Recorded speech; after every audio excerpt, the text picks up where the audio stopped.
22 minutos sobre las 10 de la noche. Domingo San Pedro, muy buenas noches. Hola, buenas noches. Ernesto Sánchez Pombo, muy buenas noches. Xosé Luis Barreiro, muy buena noite. Hola, buena noite. Miguel Ángel Bastos, muy buena noite. Muy buena noite. Bueno, muchos asuntos que tratar hoy. Primero, empezamos por lo más urgente y lo más próximo. Esa decisión que hoy ha tomado el Consejo de Ministros en relación con los desahucios. Una decisión que parece que no ha contentado a todo el mundo, que solamente ha contentado en realidad al Gobierno. Ni la oposición ni la banca están contentos con lo que hoy ha decidido el Ejecutivo de Mariano Rajoy, por razones completamente distintas, porque la banca lo que dice es que las consecuencias de lo que hoy se ha aprobado las tendrán que pagar ellos. Vamos a verlo. 3 días de negociaciones entre Gobierno y oposición en la Moncloa no han servido para alcanzar un acuerdo. Pero con acuerdo o sin él, el Gobierno ha aprobado hoy las primeras medidas de choque. Evitar que nadie se vaya de su casa. Esas medidas incluyen moratoria en el pago de la hipoteca para los colectivos que no cobren más de 19.170 euros y que además tengan menores de 3 años a su cargo, discapacitados o dependientes. También familias numerosas o monoparentales con 2 hijos o aquellos que están en el paro sin prestación alguna o sufran violencia de género. Además, el decreto tiene en cuenta a los ya desahuciados. Un parque de viviendas destinadas al alquiler a precios de alquiler bajos, muy razonables. En una segunda fase se acordarán más medidas con el resto de grupos parlamentarios. Bueno, como sabemos, llevaban negociando desde hace días Partido Popular y Partido Socialista. Finalmente no se llegó a un acuerdo a pesar de esas negociaciones. En teoría, el Partido Socialista pretendía reformas más profundas que afectaran al espíritu de la ley y consideran que lo que se aprobó en el Consejo de Ministros tiene un carácter más bien cosmético. Vamos a ver algunas de esas reacciones. Es muy difícil saber qué es lo que cree el Partido Socialista, porque ayer estuvimos negociando con ellos hasta la madrugada y lo que pudimos ver es que al Partido Socialista le da vértigo llegar a acuerdos y que siguen donde estaban, incapaces de tomar decisiones y de adoptar medidas. Miedo ninguno, porque hemos ofrecido muchos acuerdos, hemos ofrecido mucha voluntad de diálogo.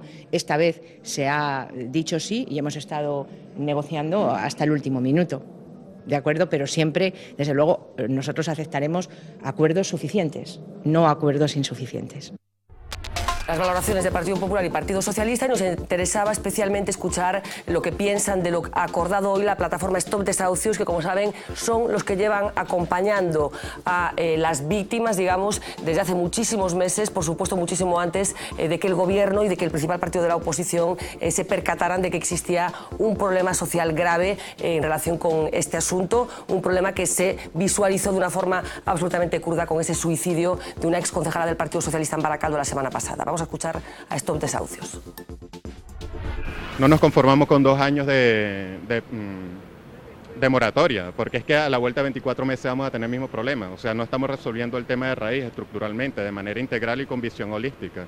Entonces nosotros lo que criticamos es que por favor que se dejen de esas viejas prácticas que ellos llaman democráticas. Lo que tienen que hacer es quitar recomendaciones y hacer decretos leyes. A estos 2 partidos les encanta legislar vía decretazo. ¿Por qué no hacer un decretazo que resuelva esto de manera integral y de una vez por todas y nos dejamos de tantas milongas y mareos? Eso es lo que estamos demandando. Vale, pues uno de los asuntos del día, como decía, que no sé cómo lo valora Xosé Luis. Moi complicado.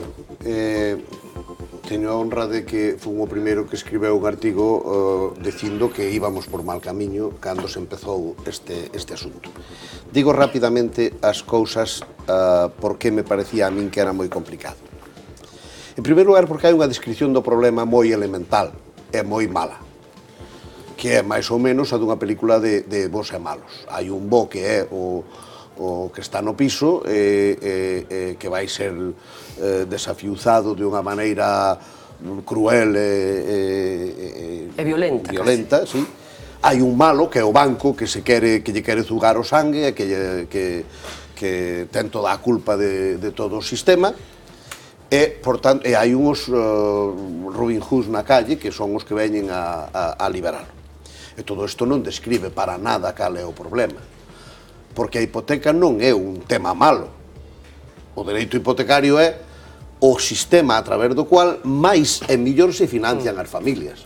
todas as familias nos financiamos en España fundamentalmente non a través do crédito personal, senón a través do crédito hipotecario, que pola razón de que foi abundante e barato, permiteu nos últimos tempos que moitísima xente fixera a través das hipotecas, anduvera moito nos patrimonios familiares, resolvera moitísimos problemas, e que o fixera respondendo desa hipoteca maravillosamente. E, por tanto, non se pode negar a idea da hipoteca. E a hipoteca, se lle quita o desafiuzamento, desaparece.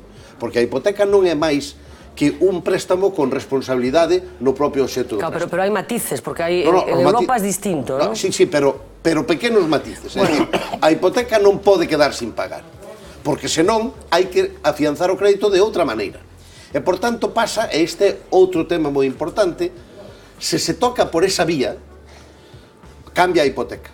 E que quere decir que cambia a hipoteca? Quere decir que unha parte importantísima das familias que se veñen financiando por vía hipotecaria non se poderán financiar. Por tanto, hai que ter moitísimo cuidado con, para resolver o problema dunhas familias, non xenerar o problema a centros de miles ou millóns de familias que necesitan un modelo hipotecario tratable e flexible para poderse financiar. E, por tanto, ese tema é de unha importancia especial. E hai outro tema moi importante. Quen é o que non pode pagar a hipoteca e por qué? E iso é dificilísimo de establecer, porque non é só a cuestión sobrevenida. Non é só a persona que ten, por de repente, unha grave enfermedade e que dá amparo. Bueno, iso é bastante fácil de resolver. Senón que é o problema de que moita xente tamén pode non haber pagado a hipoteca porque igual non administrou ben os patrimonios durante un tempo. Pode suceder. Bueno, hay un dato que dice que es lo último que se deja de pagar. La hipoteca en España, los créditos hipotecarios, la gente deja de comer antes que dejar de pagar el piso. En todo caso hai que establecer un umbral. E ese umbral sempre plantexa un problema extraordinariamente. É dicir, ahora vai haber unha persona que queda liberada porque gana 19.800 e outra que gana 2.000 euros máis e non queda desafiuzada. E ese umbral, o poñas onde o poñas, plantexa un problema extraordinario. Finalmente queda unha cuestión. Como a hipoteca non pagada non pode quedar morta, hai que aprover ou hai que cobrala, non hai máis que esas dúas posibilidades, tena que pagar alguén. E, por tanto, hai que preguntarse quen a paga. Se a paga o Estado, se a pagan os bancos, e todo iso non é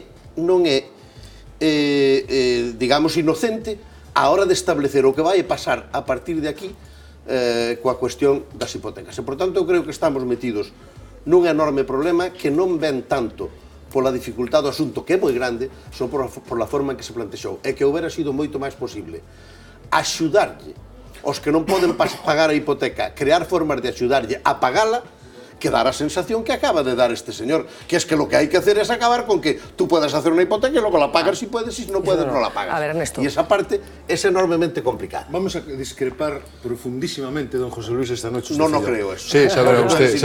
No, precisamente, vamos a ver. Vamos a ver, José Luis, vamos a ver. Mira, sí que hai un problema de unha parte importante desta poboación que pola situación na que estamos metidos non pode facerlle frente ás hipotecas.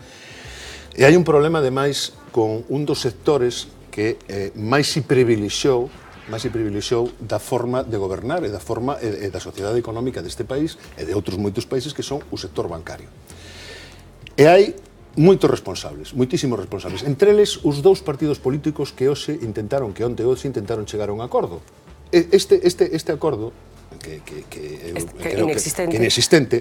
Isto é precisamente, eu creo, que a mala conciencia, é dicir, é produto dunha mala conciencia dunha actuación que non se chegou a abordar na súa plenitud. Pero mira, por exemplo, outro día falábamos desto, os xuíces dixeron que había unhas cláusulas abusivas. Non se pon remedios ás cláusulas abusivas. Calquera dos tres suicidios que se produciron neste país, con esta nova lei, con esta nova reglamentación, se producirían igual porque non se podían acoller a isto. Eu veño de escoitar ahora mesmo unha compañera nosa, unha xornalista que votaron fai 4 anos ou 5 anos de un xornal, de un gratuito de ADN, donde ela explicaba cal é a súa situación. Ela ten dous nenos, está gañando como colaboradora de un xornal madrileño 400 euros a mes e non entra nesta valoración. É dicir, que ela sí que sería desalosada da súa vivienda inmediatamente. Pero, mira, Xosé Luis, eu sí creo que hai vos malos e moi malos nestos. Eu non quero decir quenes son os bons nin os menos bons. Pero che digo quenes son... Pero mira, sí que se digo quenes son os malos. Os malos son os bancos, José Luis. Xa sei que isto é moi demagóxico e que é moi populista. Infinitamente demagóxico. Demagóxico. No, pero se estou de acordo contigo, xa sei que é moi demagóxico. Pero é que son malos. É dicir, porque primeiro o que fan é dar o que queren, como queren, meterche no bolsillo, todo o que te queren. Home, eu contaba outro día. Se eu vou todas as mañás pola rúa e veo a un indixente dormindo na rúa, eu sei o que ten. Eu o convenzo, o levo a tomar un café, o convenzo de que lle vou vender unha tenda de campaña en 20.000 euros. Pois mire usted, probablemente eu son máis responsable desa operación que él. É dicir, porque a xente cando vai comprar unha casa vai comprar porque é o último remedio. Vamos a ver algunas claves. Veíamos valoraciones de hoy que se producían a consecuencia de esa decisión en el Consejo de Ministros, pero hemos preparado una pieza con la vocación de intentar responder algunas de las claves. Han salido ya algunas de ellas, pero por hacer un resumen, contestando una serie de preguntas básicas sobre el asunto. La muerte de Amaya lo precipitó todo. Lo que en marzo PP y PSOE no consideraban un problema se ha convertido ahora en una cuestión de Estado. Tras haber dejado fuera de la negociación a las formaciones minoritarias, las primeras en solicitar que se tomaran medidas, populares y socialistas han sido incapaces de lograr un acuerdo de mínimos. ¿Qué aprueba el Gobierno? El Ejecutivo aprueba por decreto ley establecer en 19.200 euros el umbral de renta para evitar los desahucios y crear un parque de viviendas destinadas al alquiler con precios bajos para los que han perdido la suya. Podrán beneficiarse las familias numerosas con algún niño menor de 3 años a su cargo, incapacitados o personas dependientes. Los deudores en paro y sin prestación por desempleo y determinados casos de violencia de género, el decreto no contempla reformas en la ley hipotecaria ni tiene carácter retroactivo. ¿Cuáles han sido las principales discrepancias en la negociación? Los socialistas pretendían más tiempo para negociar, pero el Gobierno prefería actuar ya.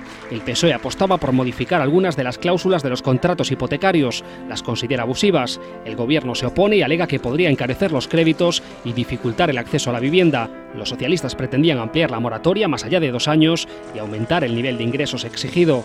Tampoco el Gobierno está dispuesto.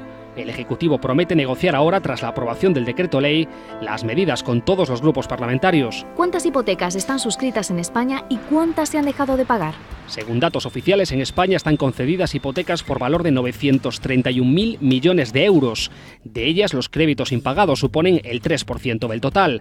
Es decir, la morosidad no alcanza cifras abrumadoras, pero la situación ha empeorado en el último año. Desde el 2008 se han producido 247.800 desahucios forzosos en España, pero de ellos casi 100.000 han llegado en el primer semestre de este año. ¿Qué dice Bruselas al respecto? Advierte al Gobierno español de que cualquier regulación que afecte al sector financiero debe ser consultada al equipo técnico de la Comisión y el Banco Central Europeo. ¿Cuál es el temor de la banca? El denominado ya como efecto sonajero, que los cambios en la norma permitan a aquellos cuya hipoteca supere el valor actual de su vivienda entregar las llaves y olvidarse de la deuda aprovechando artimañas legales. ¿Qué está en riesgo con la reforma de la ley? Que el sistema hipotecario sea estable, casi nada. Un error de cálculo podría enviar a la quiebra uno de los pilares económicos sobre el que pivota no solo la salud de los bancos, sino también el acceso de los ciudadanos a una vivienda. Bueno, algunas de las claves que se están discutiendo en estas horas, Domingos. Bueno, eu vendo estes detalles do que vai a ser o decreto, quedome un pouco ca sensación de que casi como Titanic, non? Vamos facendo unha selección de primeiro os que se poden ir salvando, é dicir, establecemos unha renta... Mientras toca a orquesta, Exactamente. O Titanic neste caso xa sería o país, non? Que se vai fundindo, pero falaban Xosé Luis e Ernesto de bos e malos. Eu que creo que hai víctimas e verdugos, non? É dicir, ao fin e ao cabo, hai moita xente, de acordo, o mellor non ten nenos, pero é unha persoa que pode perder tamén a casa e que está condenado o mellor a irse á rúa, sigue sendo unha víctima igual, non? Independientemente de que non teña esa renta ou non entre nese patrón. Eu creo que é un parche, vamos, total que... penso que se ten que mellorar co tempo, non? Porque non se pode limitar a determinados colectivos, nin tampouco solo aqueles que teñen hipotecas ou son propietarios e non os que teñen alugueres, é dicir, porque o desapizamento afecta a todo o mundo que perde a vivenda, e a vivenda é, digamos, un ben de primeira necesidade para todas as persoas, non? E despois, o único que vexo, bueno, medianamente positivo, ahora que se fala tanto de ter un banco malo, non? Que vai a coller todos os activos tóxicos de toda a banca española, que boa parte da banca española xa é pública por unha vía ou por outra, pois eu creo que hai que facer algo con todos, con todo ese parque inmobiliario. Eu creo que o mellor que se pode facer, xa que o Estado interveu en el, pois é poñelo a disposición da xente que o necesita. Eu creo que é o máis positivo, que é o mellor pode seguir desto, pero creo que non se pode abordar unha reforma deste tipo sin tocar unha lei hipotecaria que, penso eu, que a sociedade española... Que é quen crea o problema, non mesmo? Claro, a lei hipotecaria... A lei hipotecaria de 1906, que eu penso que en 106 anos non é que cambiar o mundo, é que incluso cambiou o capitalismo, incluso, é que cambiou a forma de facer usura, non? O propio Tribunal de Justicia da Unión Europea acaba de advertir que... Exactamente, eu creo que é o momento de que realmente se manteña este espírito de diálogo entre os dous grandes partidos, e se fora posible entre máis, pois realmente para cambiar, digamos, ir ao corazón do problema, non? E sobre todo, todos aqueles bancos que avalaran un crédito co valor da vivenda, eu creo que o da dación en pago non se pode deixar á marxe. É dicir, non pode recaer toda a carga de que o inmoble se deprecia sobre o propietario, non? Sobre o comprador. Iso non pode ser, porque os que fan as tasacións dos inmobles son, axencias vinculadas aos bancos, non? O beneficio pode o levar o comprador ou non? Se un piso hipotecado se hai beneficio nunha hipoteca, quen leva o beneficio? Se hai beneficio nunha hipoteca, leva o banco e leva o comprador. No, o banco non. Non mintamos. Vamos a ver, se hai perder nunha hipoteca, diste non a pode levar o comprador. E eu pregunto, e se hai beneficios nunha hipoteca, é dicir, se compro por 100 e vendo por 200, quen leva ese beneficio? O comprador. Vamos a ver, o comprador o único beneficio o único beneficio que leva é a revalorización do ben comprado. Como que? Hombre, canta xente se fixo rico a través de bens hipotecarios. Pero é a revalorización. No, pero vamos a ver. Pero que o banco ten outras vías. O banco que fale Miguel e despois. Esa vía é completamente demagógica e non aclara en términos razonables un problema. É dicir, a hipoteca ti compra... Esa vía é a jurisprudencia que ten salido en sentencia xa neste país. A jurisprudencia di o xa e mañán ve. E ademais acordáronse agora como os demais. Puderonse acordar hai 5 anos, pero acordáronse antes donte. E, por certo, acordáronse entrando directamente na crítica a un poder do Estado tan independiente como eles. E dicindo, oiga, isto a mí non me pasaría si el Parlamento legislase de outra maneira. E a min igual non me pasaba se tuveras xueces do outro xeito, tampouco. Non entremos por esa vía. Estamos ante un feito que é un ben hipotecario. E o ben hipotecario responde de si mismo. E o que pide o ben fai unhos cálculos antes de pedirlo. E eses cálculos, se lle salen ben, se forra. E se le salen mal, pierde. Obviamente. La revalorización de los bienes ha caído, o sea, que será... Xosé Luis, pero fórrase e perde sempre o mismo. No. Sí, totalmente. Tú estás diciendo que si pierde, tiene que perder el Estado, y si gana, tiene que ganar él. Falta bastos, a ver. Eu defendo a lei. E con motivo porque é unha lei bella. E as leis bellas que significa que se son capaces de superar as vicisitudes de tantos anos é que non está tan mala a lei. Eso en primeiro lugar.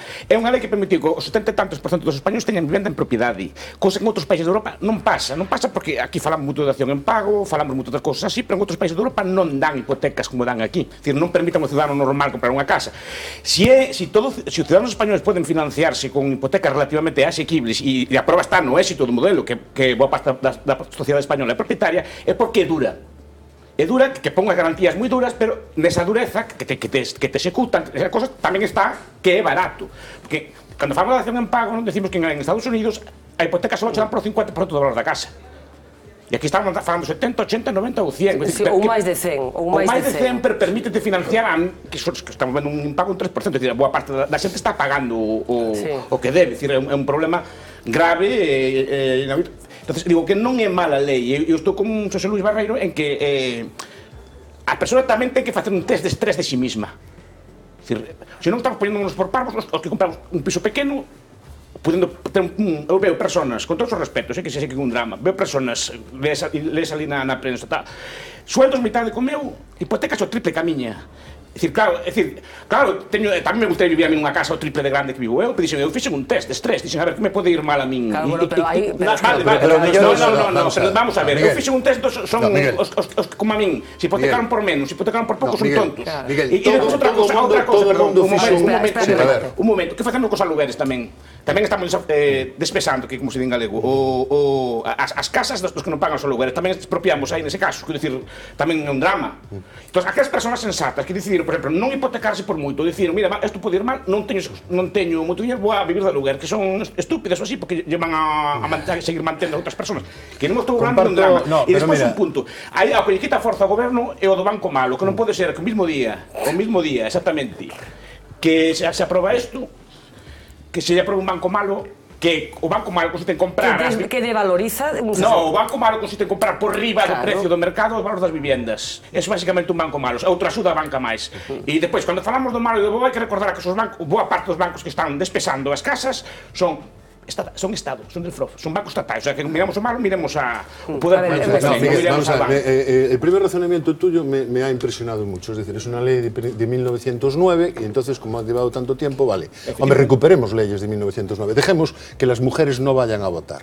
Que no vuelvan a votar. Era una ley que había en 1909. O podemos recoger leyes de 1909. También tienen un delito en 1909. No, pero vamos, es decir, si empezamos a recoger leyes... Lo que está diciendo es que no, claro, llegó hasta aquí por incompetencia, Luis, llegó hasta aquí por absoluta incompetencia e porque a situación non fora como ahora. Pero é que estamos... Porque é un éxito. Pero mira, é que estamos falando dunha situación absolutamente excepcional. É que te dis, eu fixen un estrés, Eu fixo un test de estrés. Un test de estrés. Estresados estamos todos. Un test de estrés. É que eu creo que o fai todo o mundo. É dicir, pode ser o 1 por 1000 que non o fai. Pero claro, nese test plantéase un escenario que nesta ocasión o rompen. E non o rompe quen fai o test. O rompen precisamente as forzas económicas. Outro día eu veía e dicía, é que un señor que ten 3 meses de contrato lle dan un préstamo de 120.000 euros. Bueno, mire, primeiro punto. Pois probablemente o señor que ten un contrato de 3 meses que precisa unha vivenda porque ten 2 fillos e ten que traballar, está convencido que pode pagar esos 120.000 euros. Primeiro, está convencido. Segundo, o problema de quen lle dá tamén, porque quen lle dá ten que saber de cartos máis desos. Pero despois estamos falando de dous sectores, de un que é o perxudicado, que son a ciudadanía, e dos bancos. Pero vamos a ver, é que non nos recordamos que neste país os bancos valoraron todas as vivendas por riba do que servían. É que non nos recordamos que neste país os bancos levaban o 15 ou 20% do valor da vivenda en dineiro negro. Pero que os bancos, quen fixo a delincuencia neste país? A delincuencia económica. Os tipos que son desahuciados ahora. No, la delincuencia económica de este país la hacen los bancos. Y ahora quieren no solo que se les pague el dinero, sino que además quieren quedarse... Pero bueno, ¿pero esto qué es? Non defenden os bancos. No te estoy diciendo que defenderás os bancos. Os bancos non hai. Claro, esto me parece... Outra cousa é defender a hipoteca. Pero si non tiene nada que ver. É unha cuestión que habría que afrontar de outra maneira. Nos podemos chegar á conclusión de que hai un 3% de vivendas que, por unha mala información de xente que non era capaz de facer o test de estrés, porque lle cambiou inopinadamente a situación. Unha persona que morreu, por exemplo, unha familia que compra un piso, compra con boa tal, morre, pues supoñamos que non lo ten. Un cambio de circunstancias graves dunha enfermedade, etc. Por exemplo, que vai ao paro, as circunstancias por exemplo, claro, porque son que a circunstancia se poida establecer obxectivamente como non resultado de unha imprudencia nin dunha posición. Digo, nese suposto, a solución deste caso é establecer unha cantidade suficiente do Estado e responder da hipoteca. Non machacar un instrumento que funciona ben para todos, cuya alteración afecta a todos os ciudadanos, incluídos a inmensa maioría que traballa ben. Luis, teñes razón, estamos todos de acordo.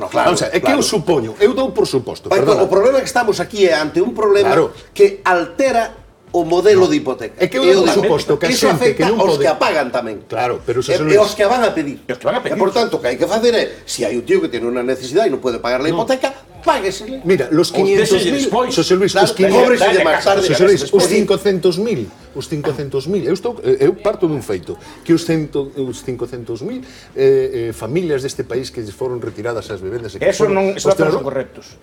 Bueno, é igual. No, porque incluyen garaxes, incluyen segundas viviendas, incluyen todo. Aí se inflan as cifras. Me dá igual, Miguel, o que quero decir é que eu parto do feito de que aí, a práctica totalidade deles é xente que se ve inmersa nunha situación coa que non contaba. É dicir, hai 6 millones de parados.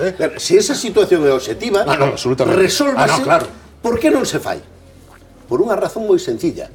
Porque hai que descubrir a clave fundamental do proceso. Hai que decir aos outros ciudadanos que van pagar ese feito. Claro. Que van pagar eso non vale con segundas viviendas. En calquera caso. Eso non vale con segundas viviendas.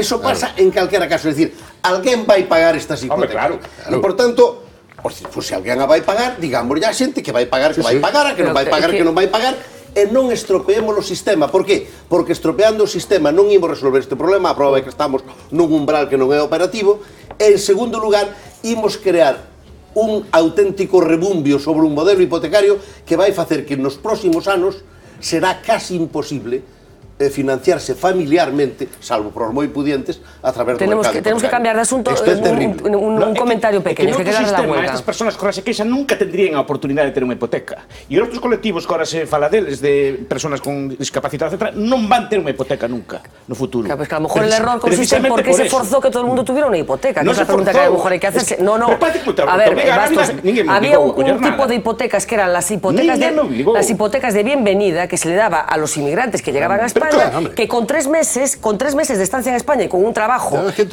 le colocaban la hipoteca. Quiero decir, aquí se forzó. O sea, la prueba de ser generoso hay que insultarlo. Bueno, el ejemplo que puso Ernesto si no lle deran por ser inmigrante, si no lle deran por ser inmigrante, se oiría voces y chillidos diciendo que se discrimina un migrante. Miguel, solo me dejas hacer un comentario. Mira, hay dos términos que son absolutamente, imposibles de baraxar xuntos, que son generosidade e banca. Absolutamente, son imposibles, son contraproducentes. Si lo negan por ser inmigrante. No, pero a cuestión non era por ser inmigrante, a cuestión era as condicións que se pedían para dar unha hipoteca. Era un sistema bastante democrático, pero porque tampouco está escrito en ningún sitio que o modelo que impera en Europa sexa o incorrecto ou eles sexan os parvos porque nós queremos ser todos propietarios. Claro. Eu creo que ao mellor un modelo máis equilibrado onde haxa a mitad do parque de vivendas en propiedade e outra metade en como ocurre. Por outro lado, estamos dicindo unha cousa elementalísima. Si non se pode alterar unha lei para resolver un caso. Claro, esto sí que legislar en Ese é o único que estamos dicindo. E, por tanto, se temos un caso, ou se temos 3.000 casos ou 5.000 casos, resolvamos os 5.000 casos. Pero non impliquemos a todo o conxunto que non é caso, nin a todos os que non o van a ser. Non nos impliquemos a todos na solución de 3.000 casos. Que as primeras viviendas hai de 10.000 euros e hai de 400.000 euros. Bueno, vamos a avanzar un pouco, porque estamos hablando de desahucios, pero ayer, como todos ustedes saben, tuvo lugar una huelga general aquí en España, por retomar prácticamente el programa en donde lo dejábamos ayer. Saben que ayer decíamos que empezaba a haber incidentes en el entorno de la plaza de Neptuno, pues efectivamente los hubo. Gritos, insultos, caídas, detenidos y empujones. El fin de huelga ha sido complicado en Madrid. Muchos no querían abandonar la calle y se han visto inmersos en una trifulca que se ha saldado con al menos 21 detenidos y una treintena de heridos, 9 de ellos agentes de policía. Las fuerzas del orden han intentado poner freno a los actos vandálicos de un grupo de radicales. Aparentemente estaban coordinados. Entre los arrestados se ha identificado a miembros del grupo Ultra del Rayo Vallecano y de Izquierda Castellana, un grupúsculo que es más conocido en Valladolid que en la capital. Han atacado 2 sucursales bancarias, un concesionario, un restaurante de comida rápida y un supermercado. Mucho mobiliario urbano ha sido arrancado para ser pasto de las llamas. Se han dispersado por varias calles cercanas a Neptuno, pero también por otras zonas de la ciudad, haciendo muy difícil la labor policial.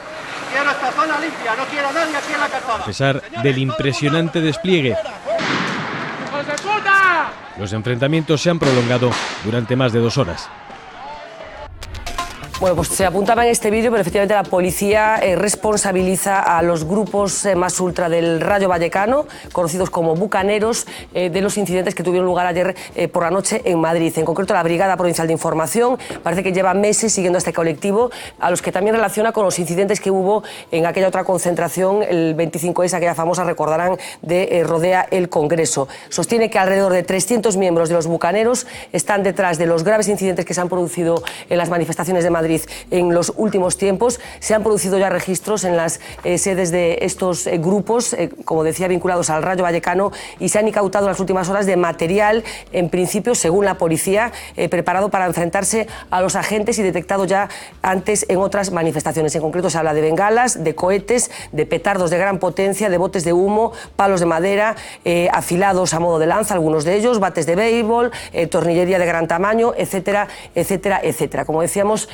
grupos ultra vinculados al Rayo Vallecano son los que estarían detrás de los incidentes de ayer, insisto, según la policía. Vamos a buscar reacciones a lo que ayer tuvo lugar en España, con esa doble vertiente. Por una parte, el paro, lo que fue en sí la suspensión de la actividad productiva, y por otra parte, las manifestaciones. Mi impresión es que la huelga general ha estado, como tal huelga, un poco por debajo de la del 29 de marzo, pero ha sido más o menos de esa magnitud. Y también, en mi opinión, lo más importante, y yo creo que el Gobierno va a continuar con su política, la que está aplicando, porque sinceramente creo que no hay otra, ¿no? La ciudadanía le ha dicho al Gobierno que pierde legitimidad, no como hilillos, en el caso del Prestige, sino a borbotones. En estos momentos la legitimidad del Gobierno está bajo mínimos, y cuanto antes se dé cuenta, mejor. Creo que es muy pronto para saber si ha sido exitosa o no en términos de resolver los problemas que llevaron a convocar la huelga, y lo tendremos que ver con el tiempo. Algunas de las reacciones desde Madrid. En Galicia también se han pronunciado los líderes políticos. Vamos a escucharlos. A resposta a esta convocatoria na Galiza foi multitudinaria. Eu creo que onte o que vivimos en Galicia foi un gran clamor social de todos os xeitos. Non aproban as políticas que están a seguir tanto o señor Rajoy como o señor Feijóo, non? Que se atrevan a poñerse detrás das pancartas líderes do Partido Socialista Obreiro Español é un esperpento. Bueno, palabras duras de Alberto Núñez Feijóo en relación con ese apoyo explícito del Partido Socialista a las marchas. Vimos a algunos de sus líderes, por ejemplo, Pachi Vázquez, en la manifestación de Vigo. Domingos. Vamos a ver, sobre o éxito ou fracaso da folga xeral, eu creo que é certo, é bastante similar, non? Incluso se ven datos como o descenso do consumo eléctrico, bueno, pois anda por aí similar. E se o miramos incluso no contexto de outros países onde estaba convocada, pois parece ser que a folga xeral en España foi a máis secundada, non? Bueno, folga como folga en Portugal, nada máis, no resto había paros, non? Exactamente, paros. Paros e manifestacións. En España tamén era folga, e en Italia era de 4 horas, non? Entón, bueno, pero incluso as manifestacións, quero dicir, unha manifestación en París, pero creo que eran 6.000 persoas, non? De feito, os líderes sindicais franceses estaban aquí en Madrid, non? É certo, entón, por eso, quero dicir, eu creo que si foi, digamos, a zona cero desta movilización a nivel europeo, e despois, bueno, o mellor, mirando polo miúdo, pois irá por parroquias, posiblemente na gran empresa teña máis éxito, porque a forza sindical, ou mellor tamén, está máis forte, máis reforzada, e é capaz de mobilizar máis a xente, e ao mellor na función pública pois decae, porque tampouco están as cousas como para perder un día de soldo e coller un día de folga. Deja un momento, porque precisamente la gran pregunta hoy es si fue un éxito o fue un fracaso la huelga general. Incluso se habla mucho de esa doble lectura. Por una parte, lo que fue la huelga en sí, el paro en sí, y por otra parte, la participación en manifestaciones, que sí que hay un cierto consenso en reconocer que fue muy numerosa, con mucha gente en la calle. Vamos a plantear algunas de esas preguntas para ver si sois capaces de contestárnoslas. Pasado el 14N, la resaca de la 9ª Huelga General de la Democracia deja muchas preguntas abiertas. Por ejemplo, ¿cómo medir el éxito de este tipo de convocatorias? El baile de cifras es tan habitual que parece complicado tomarlo como referencia. Según los sindicatos, más del 76% de los asalariados secundaron el paro, 9,1 millones de trabajadores. El gobierno y los empresarios, sin embargo, hablan de práctica normalidad. Pero al margen del seguimiento de la huelga, hay otra cifra a tener en cuenta, la de asistentes a las manifestaciones. Una de las pocas cuestiones en las que casi toda la prensa parece de acuerdo es en que la participación en las protestas fue más importante que el propio seguimiento de la huelga. Las multitudinarias manifestaciones de toda España serían el reflejo más fiel de la verdadera magnitud de la oposición ciudadana a los recortes. Galicia fue una de las 3 comunidades donde más se apoyó el paro general. Vigo, una de las ciudades destacadas, con 125.000 asistentes a la marcha de protesta. ¿Supone eso que somos una de las autonomías con más rechazo a la política gubernamental? ¿Y cómo se conjuga eso con unas elecciones que hace menos de un mes dejaron una amplia mayoría absoluta para el mismo partido que ocupa la Moncloa? Pero sin duda, la principal pregunta tras una huelga general es siempre la misma. ¿Hará que el Gobierno cambie el rumbo de sus decisiones? El Gobierno muestra su respeto, como no puede ser de otra forma, al derecho de la huelga, pero también está convencido de que el camino iniciado es el único posible, es la única alternativa que tenemos disponible. El otro gran debate suscitado por esta huelga es cómo influirá en la imagen internacional de España. La jornada de paros y protestas convocada a nivel europeo se ha colado en casi toda la prensa mundial y nuestro país ha ocupado un lugar destacado, sobre todo bajo 2 ítems, nuestro altísimo paro y los actos violentos. Resta todavía una pregunta más. ¿Lo sucedido ayer supondrá algún mensaje para Merkel y los mandatarios europeos partidarios de la austeridad? Son muchas preguntas. A ver, eu vou intentar resumirlas, as respostas. A mí recórdame moito a convocatoria de folgas ahora mismo, dúas, no primeiro ano, os primeiros 10 meses de goberno de un partido con maioría absoluta que a refrendou xa outra vez.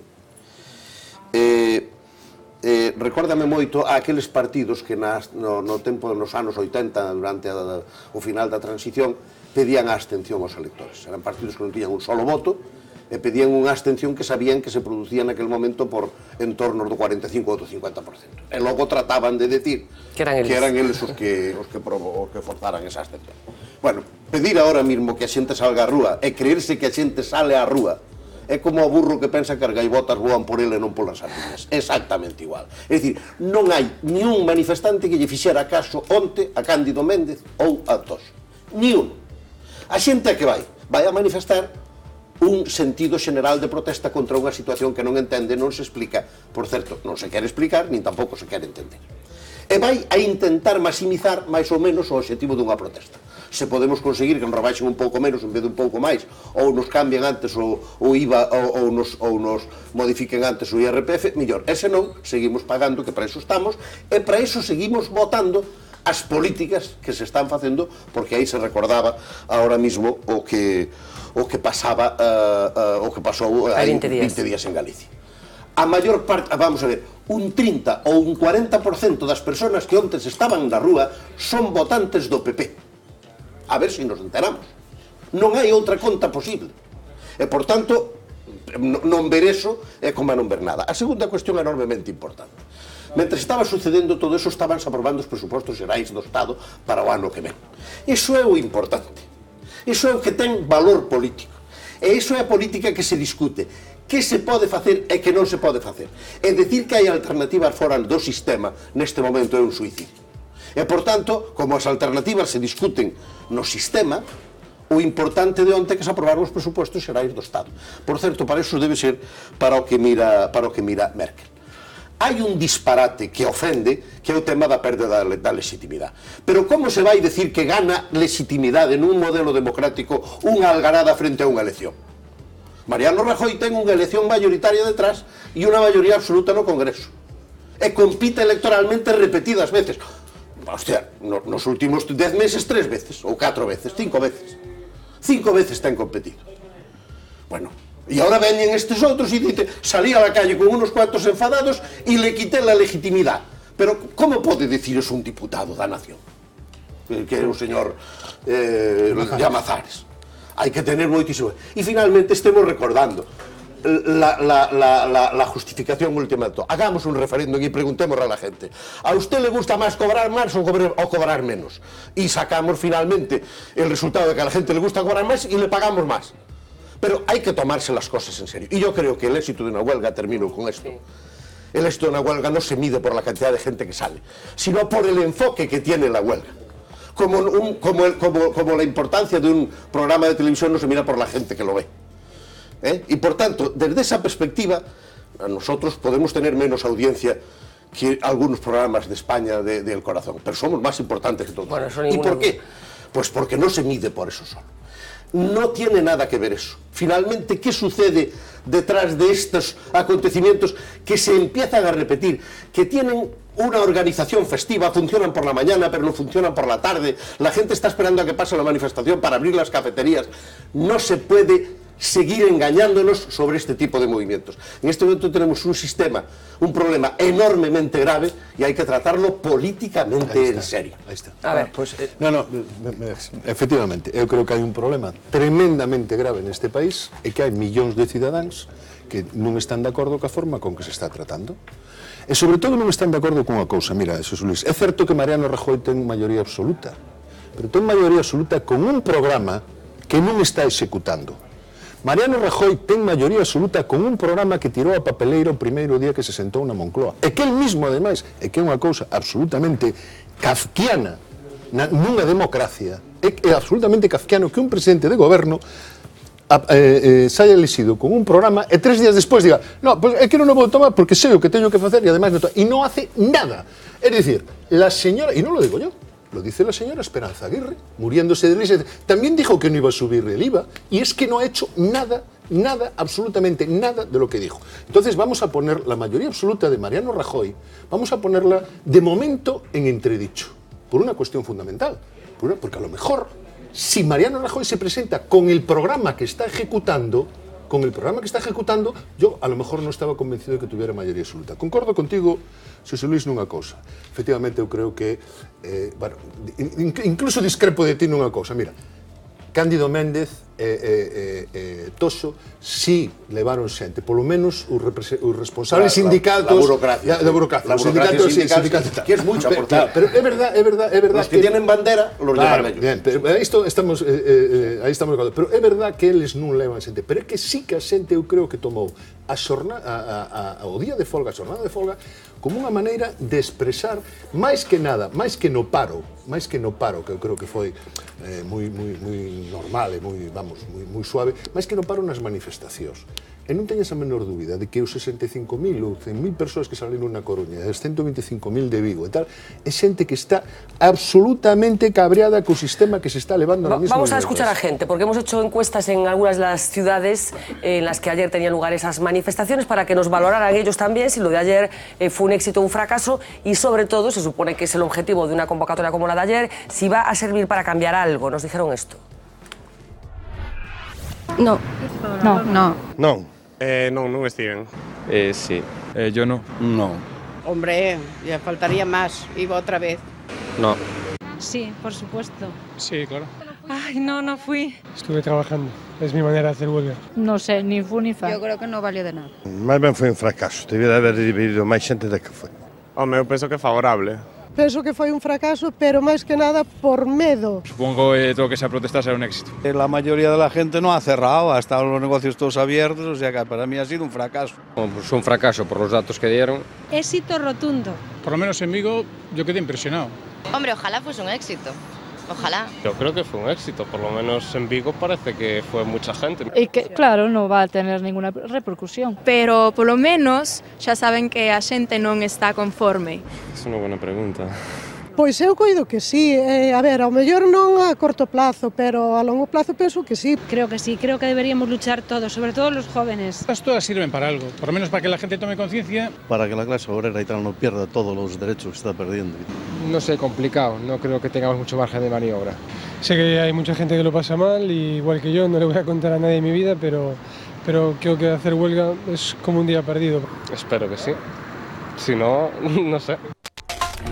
Bueno, pues escuchábamos que para unos éxito, para otros fracaso, pero es que esta dicotomía hoy la vimos de una forma muy evidente también en los periódicos que recogían la información de la huelga general de ayer. Parece que estábamos viviendo en dos países distintos en función de la cabecera que leyéramos.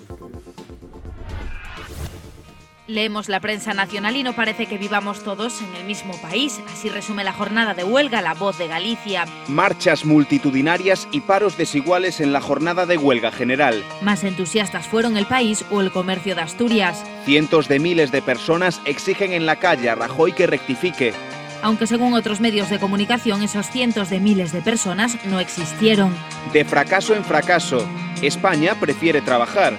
Fracasados, sin futuro, huelga limitada, rotundo fracaso, balance del 14N, la izquierda solo logra movilizarse a sí misma. Después de un repaso exhaustivo a la prensa nacional, esta parece ser la conclusión más generalizada. Mucha indignación, pero menos huelga.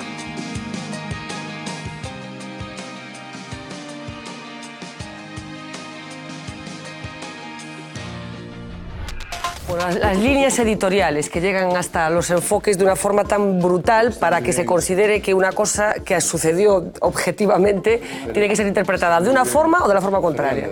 Algunas portadas como yo también podían ponerlas ya antes de que fuera a folga. Bueno, ayer pusimos a Germán Terç, que fue uno de los protagonistas del día porque dejó escrito su comentario sobre lo que iba a pasar en la huelga el día anterior, porque ya tenía claro lo que iba a pasar. El periódico monárquico de toda la vida ha tenido 2 días con 2 titulares maravillosos. Uno dice... Ernesto está hablando de ABC. De ABC. Bueno, entiendo que todo el mundo sabe que el periódico monárquico por excelencia es el ABC, Fernanda. No, pero el primer día dice, huelga contra España. No, la huelga la hacen los españoles, la huelga la hace España contra el gobierno. Es decir, a no ser que España sea el gobierno y los demás no somos España. Y el día también está muy bien porque dice, España prefiere trabajar. Claro, todos. Ya están deseando los 6 millones de parados, están deseando trabajar. Claro, a ver, Bastos. Es que... A mí as pocas políticas nunca se entendían. O sea, que me parece máis sensato a xente que foi a manifestarse, ainda que a ver, como decir, me parece máis sensato que foi a manifestarse que facer folga. É como decía Pedro Ortega, de que os españoles cando non teñen pan queman as panaderías. Pois, o sea, estamos mal ainda por as poucas empresas que van ben, ala, fechala, ala, a que perdan un día, a que perdan decenas de miles de euros as empresas grandes e un par de miles as pequenas, que se fastidien, ainda por as que van ben que se arruinan tamén. Quero dicir, me parece unha medida sensata de manifestarse. Ahora, concordo con Barreiro nunha cousa, quer dicir,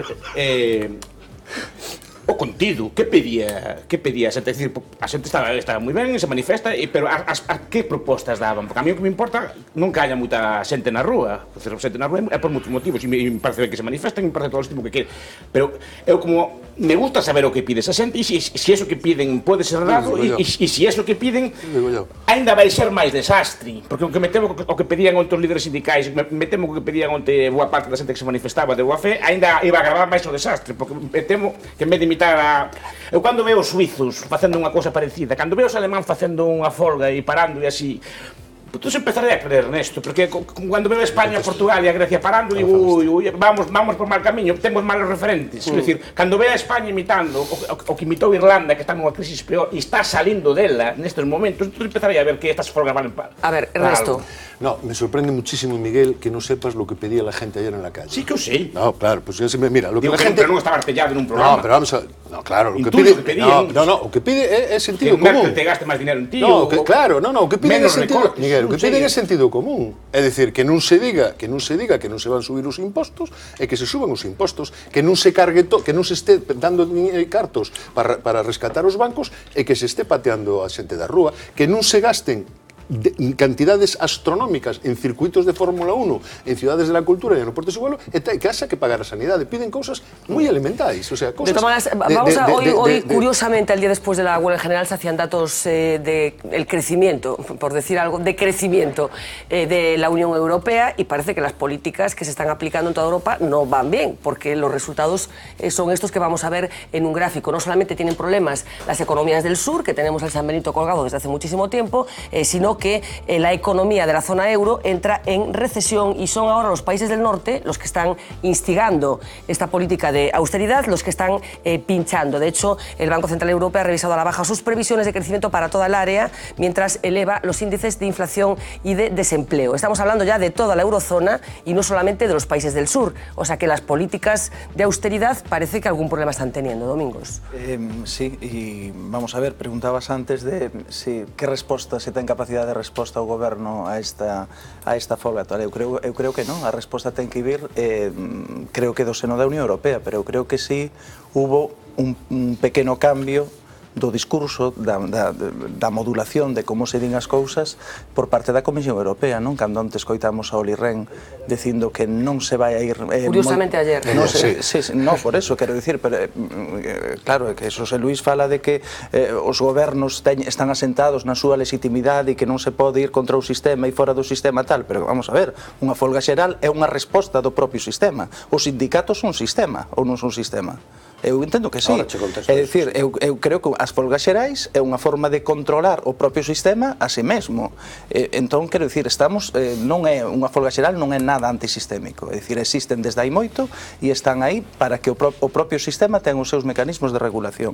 Por tanto, a folga xeral era a escala europea e eu creo que a Unión Europea, no seu discurso, dou unha resposta. É verdade que é unha resposta que, digamos, está aprazada, e está aprazada basicamente hasta que pasen unhas eleccións nun país importante que hai na Unión Europea que coincide no 2013 e hasta que sean esas eleccións e según o que pase, pois non vai a cambiar o tipo de política que estamos tendo. Entonces España non ten capacidade ninguna para poderla cambiar unilateralmente, nin España, nin Francia la sola, nin Italia la sola. Eso ten que facerse unha resposta comunitaria que é o que ao mellor o que non entende Estados Unidos que se este facendo, porque, claro, con un país artellado como que teñen eles, controlando a súa divisa, controlando todo, pois non entenden como aquí realmente non se este dando unha solución concertada para todos, non? Dúas palabras, vamos a ver.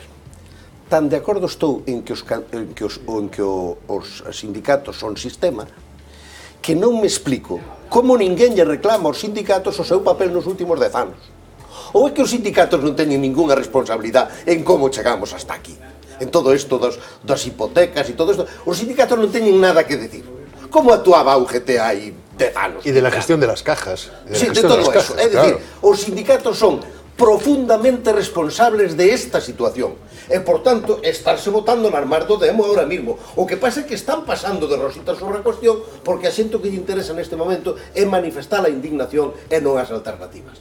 E, por tanto, acabanse collendo a unha escenificación donde unhos dos principales responsables, porque duran máis que a ninguén, porque levan en todos os gobernos os mismos, siguen estando aí. Bueno, un GT máis que en comisiones, Bueno, sí, pero porque cambiou un pouco despois, pero... E, por tanto, primeira cuestión que non se entende de ninguna maneira. A segunda cuestión, o que nos trouxo aquí non son os recortes, é a expansión. A ver se nos enteramos de unha vez. O que nos trouxo aquí é unha burbulla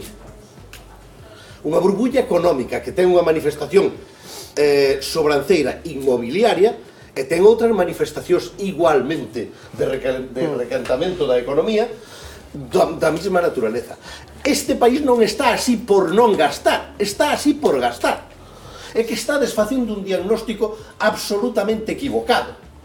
A cuestión é ahora mesmo se se pode salir gastando ou non gastando. Pero o que nos trae aquí non é o aforro. O que nos trae aquí é o gasto. E, por tanto, a pregunta de Schauble é: usted cree que a un exceso de gasto se pode responder con outro exceso de gasto? A ver, brevemente, Miguel, porque tengo unha persona... Perfecto, pero para eso propoñía o señor Pomo, que dicir, Fórmula 1, eso foi austeridade ou foi gasto? Temos máis kilómetros de autoestradas que calquer país de Europa. Temos máis liñas de ave, temos 2 das liñas de ave de Europa. Eso foi austeridade ou foi gasto? Que foi eso que nos levou? Pero unha cosa é gasto, outra cosa é inversión. E esa inversión, desde logo, aquí non se aforrou nada. Aquí temos máis aeroportos proporcionalmente que Alemania. Eso é austeridade ou é gasto? E son esas medidas como Iba Barreiro, como é máis a... Está inspirado. Está inspirado en el sentido de que está...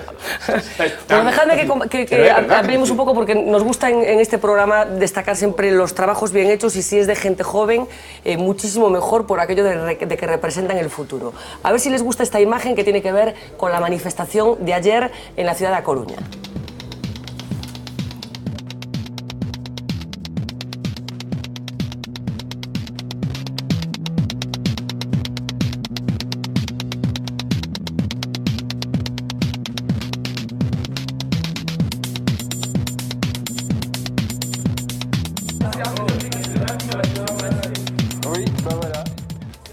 Bueno, estamos viendo un trabajo que ayer hicieron unos estudiantes de la Escuela de Imagen y Sonido de Someso. Pablo Santiago, muy buenas noches. Boas noites. Boas noites. Bueno, estamos vendo a primeira parte deste timelapse que fixestes onte. Contanos un pouco como foi o procedimento para facer este traballo. Pois a verdade non tivo moita produción. O domingo pensamos todo, o martes localizamos, e onte simplemente como organización ou localización para gravar, saliu todo. Temos certos problemas de calidade no sonido, non pegues tanto o teléfono á boca. Contanos un pouco cantas fotos hai. Creo que son 10.000 fotos dende 9 puntos da Coruña, basicamente a infraestructura, non? Sí, exactamente. Foron con 3 cámaras distintas, 10.407 fotos, desde 9 puntos distintos. Desde a Plaza da Palloza, da Porta Real e desde Goiás. Pablo, temos certos problemas para escoitarte. Vamos cortar a comunicación porque non hai forma de entenderte ben. A ver se temos ocasión outro día de falar contigo con máis calma, vale? Vale, gracias. Veña, graciñas. As imaxes sí que penso que teñen certa gracia porque son, bueno, pues a imaxe da manifestación de Coruña pasada moi rapidamente para que vexamos un pouco esa sensación de formigas, non, Ernesto? Que parece que somos todos. Es una imagen muy bonita y muy novedosa, ¿no? Además, me gusta mucho que estos transmite muy bien la idea de cómo se van conformando todos. Y parecen formigas, ¿verdad? Parecen formigas, sí, muy bonita. Yo creo que además ahí está parte de la creatividad del futuro. A mí me encanta que la gente joven tenga estas iniciativas, de verdad. Yo vi esa imagen sin filmarla, onte en Santiago, comenté ya a muller que era a que me traía, fue un hospital, por cierto, atenderonme. Atenderonme no sentido de que estaban atendendo a todo o mundo, non? E cando vin, recibín unha rarísima impresión que é toda a xente de Santiago andando na mesma dirección, cara a Plaza Roxa, por distintas rúas. Entón, producía unha sensación extrañísima, non? Que, claro, estás acostumbrado a ver a xente... Pero isto está visto desde arriba. La imagen es que es de un hormiguero tal cual, esa sensación de muchos elementos. Bueno, vamos a hacer una pequeña pausa de publicidad. Todavía tenemos cosas que contarles. Alguna imagen muy curiosa, una de las imágenes del día, que no tiene que ver con la huelga, sino con la apertura de un centro comercial en Santiago de Compostela, que nos ha proporcionado algunas de las imágenes más sorprendentes de la jornada. Pero será después de esta pequeña pausa.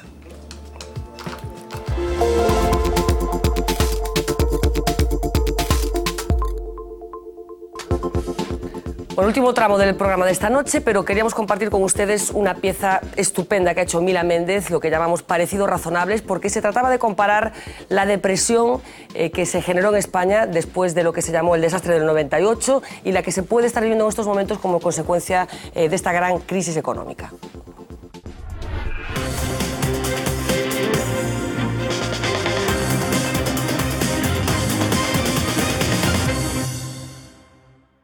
Solemos asociar la depresión a un problema del individuo, pero hoy en Parecidos Razonables nos preguntamos si un país entero puede llegar a estar deprimido.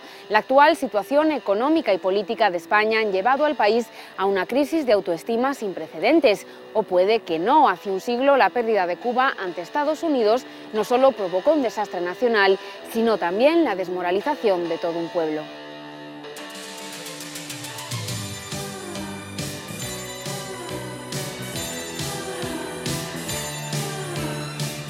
Mientras no cambien las cosas del gobierno, vamos mal a todos. Nada, a mí ya no me alenta nada. Nada. Y los números cantan. Yo no sé, la verdad, a dónde vamos a ir a parar.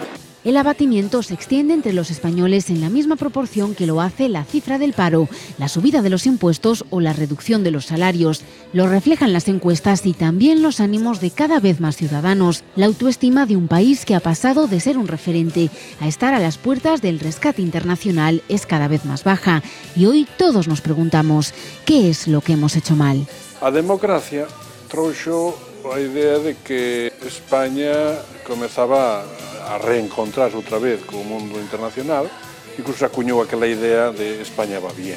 España va bien, va bien. España está haciendo bien los deberes. El crédito de España es muy alto en el mundo. E de feito, desde fora, foi vista con admiración. O problema está en que fomos máis adiante das nosas posibilidades. Casi no nos hemos creído el país que éramos, ¿no? Fueron unos avances increíbles en un tiempo relativamente corto. Entonces, cuando se ha llegado tanto a la cima, luego el cambio es muy grande. La confianza que se tardó décadas en recuperar se ha esfumado y hoy, como cuando se perdió Cuba, toca replantearse hacia dónde vamos. Xurdeu unha gran crise interior. Que facemos con esta nación que está posta en duda? La pérdida de la isla supuso el colofón final a la caída de un imperio. España pasó de ser una potencia colonial en la que nunca se ponía el sol a un modesto y derrotado país del sur de Europa. Que Cuba es una provincia de España y seguirá siéndolo. ¿Qué opina usted, don Pablo? Querido amigo, ¿a qué precio? A costa de tantas vidas y tanto sufrimiento. Generaciones intelectuales como la del 98 o la del 14 reflejaron aquella frustración que se bautizó como el desastre. Esta guerra nos ha dividido a todos. Nos está llevando a la ruina. Perdona, es que soy un pesimista. 100 años más tarde, lo que está en entredicho es el futuro de un país mucho más moderno que el de finales del siglo XIX, pero también con menos control para decidir su futuro. Hai 100 anos, a resposta foi, en parte, proteccionista. Cerremos e reformemos. Pero hoxe esa medida non vale. O pesimismo está máis ben ubicado na percepción de que un non pode actuar da forma que quixera actuar. Estamos en una sociedad mundializada. Lo que pasa es que eso también tiene unos peajes, como Inglaterra tuvo su Churchill o Francia su De Gaulle. Yo creo que en este momento también creo que tienen que surgir personas y que son, bueno, pues los que van a poder ilusionar. Una difícil tarea para superar un problema que, al igual que en las depresiones, comienza a superarse dejando atrás el pesimismo. Miguel, brevemente. No, gallá fora como no 98. No 98, en cuanto partimos Cuba, o papel español, a débeda española, subiu espectacularmente nas bolsas. E foi o inicio dunha gran etapa de prosperidade económica. O gallá fora como no 98. O 98 era unha cousa que afectaba máis ben a nivel cultural, o Unamuno, o Joaquín Costa, Julio Senador, toda aquela xente de época, pero económicamente perder as colonias foi un auténtico negocio, foi unha auténtica maravilla. Pero a depresión colectiva sí que... No, a depresión dos intelectuais. O país empezou a medrar como nunca. Foi de maiores medres hasta 1920, así da historia de España. No, pero o que cuentan las historias es que psicológicamente al pueblo le afectó mucho la pérdida de sí, Cuba. La llegada de... España medrou, pero non por perder esas colonias. Mellorou por perder as colonias. Foi por ser suministrador a todos os países que estaban en guerra na Primeira Guerra Mundial. Suministraba todo o material bélico e o gran. Ao acabar a guerra, o papel español subiu espectacularmente na bolsa, porque as colonias son un lastre. Son un lastre, ningún país se fixo rico con colonias. Bueno, se trata de establecer esa comparación en esta sección estupenda que hace Mila Méndez entre dos momentos históricos que podían tener cosas parecidas y, lógicamente, cosas muy distintas, como fue la pérdida de Cuba y de Filipinas en el año 98 y la situación que estamos viendo ahora y esa sensación de depresión colectiva. Los que no tenían ninguna depresión hoy fueron las personas que están presentes en esta foto que vamos a compartir con ustedes. Una foto que se tomó en Santiago de Compostela. Esta es la foto, pero tenemos también un vídeo, que es este.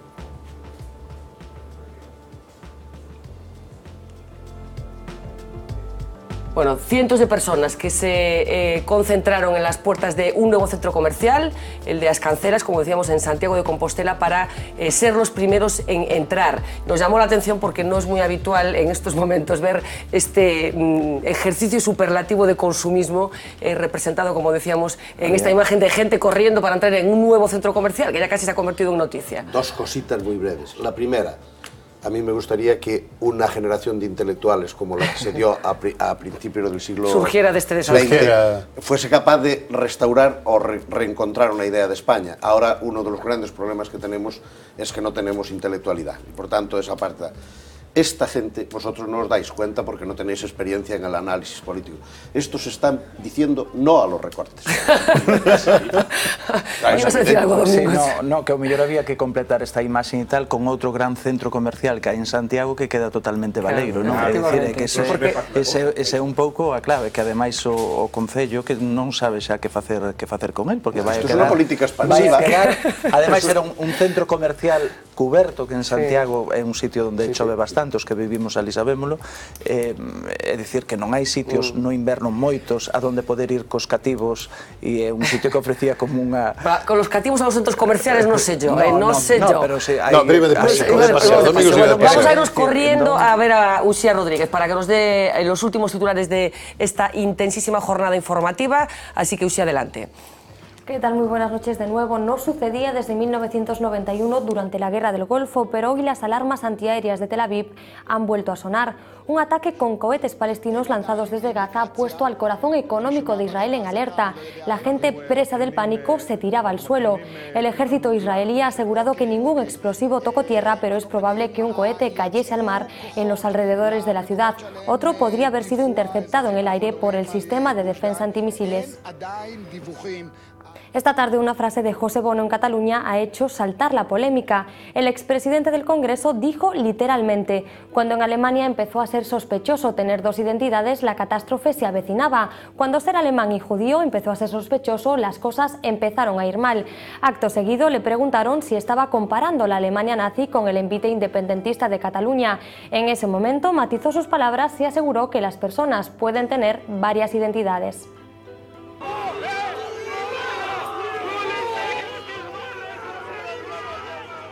La tensión entre Alemania y Grecia se ha materializado hoy en Tesalónica. Así ha sido recibido por un grupo de griegos, un cónsul alemán. Los antidisturbios tuvieron que emplearse a fondo para ponerlo a salvo. La gota que colmó el vaso fueron las palabras de un viceministro que dijo que 1000 funcionarios alemanes podrían hacer el trabajo de 3000 griegos. Nos vamos ahora a China, porque hoy el gigante asiático ha presentado a los 7 hombres que gobernarán el país durante la próxima década. Xi Jinping dirige desde hoy los hilos del Partido Comunista. En marzo será nombrado presidente. Ponen fin a meses de lucha y tensión política. El hasta ahora vicepresidente se convierte así en uno de los hombres más poderosos del mundo. Y precisamente uno de los símbolos de China es el oso panda, pero el origen de estos animales podría estar muy lejos del país. Hoy hemos sabido que los antepasados de su versión gigante vivían en España. Un equipo de investigadores ha localizado en la cuenca del Penedés los fósiles más antiguos de estos mamíferos. Así terminamos hoy, Fernanda, este último repaso a la actualidad. Bueno, osos panda en España, Dios mío. Debía ser en la época aquella en la que, como decían, en la época de los Reyes Católicos, ¿no?, que se cruzaba la península de árbol en árbol y después pasó lo que pasó. Nos vamos a ver el Off the Record de la semana, que, como saben, jueves toca resumen.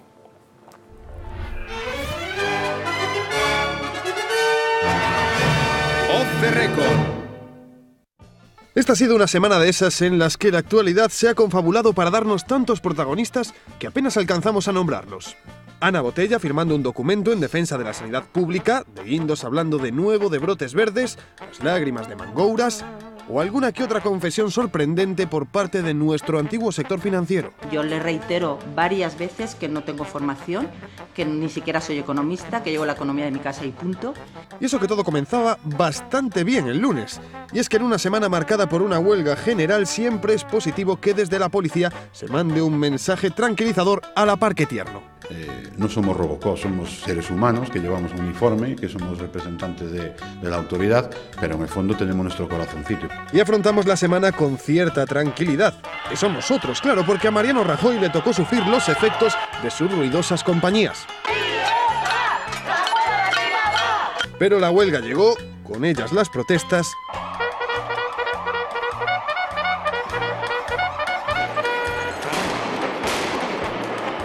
y con las protestas, la polémica.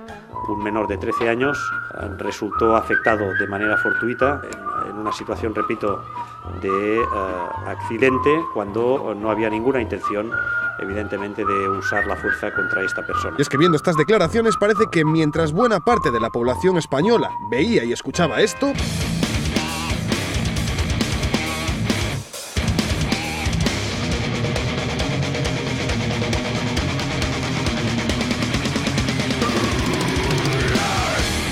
el conseller catalán Puig veía algo más idílico.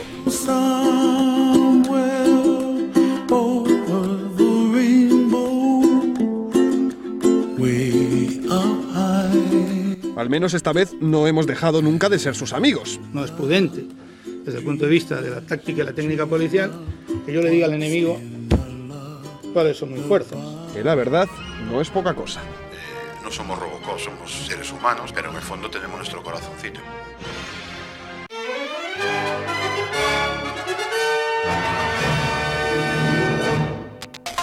Bueno, el resumen desde el punto de vista del off the record, siempre buscando una sonrisa, de esta semana intensa en la que han pasado tantísimas cosas y que estamos encantados de haber cerrado con vosotros cuatro. Muchísimas gracias por ayudarnos a desentrañar las cosas que han sucedido en las últimas horas. Mañana es viernes y vamos a hacer un programa especial porque mañana, como ya hemos contado en el programa de hoy, comienza la 9ª legislatura en el Parlamento gallego, así que estaremos allí por la mañana tratando de hablar con todos los líderes políticos. Lo podrán ver por la noche, entrevistas con todos ellos. Será mañana, sean felices.